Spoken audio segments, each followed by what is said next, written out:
God's promise of entering his rest still stands, so we ought to tremble with fear that some of you might fail to experience it. For this good news, that God has prepared this rest, has been announced to us just as it was to them. But it did them no good because they didn't share the faith of those who listened to God. For only we who believe can enter his rest.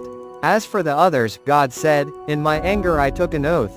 They will never enter my place of rest, even though this rest has been ready since he made the world." We know it is ready because of the place in the scriptures where it mentions the seventh day. On the seventh day God rested from all his work. But in the other passage God said, "They will never enter my place of rest." So God's rest is there for people to enter, but those who first heard this good news failed to enter because they disobeyed God.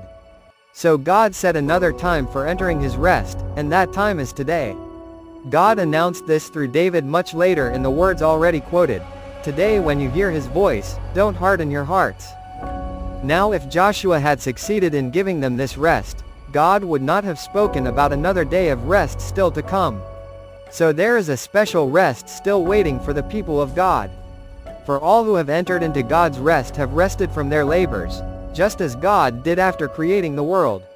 So let us do our best to enter that rest. But if we disobey God, as the people of Israel did, we will fall. For the word of God is alive and powerful. It is sharper than the sharpest two-edged sword, cutting between soul and spirit, between joint and marrow. It exposes our innermost thoughts and desires.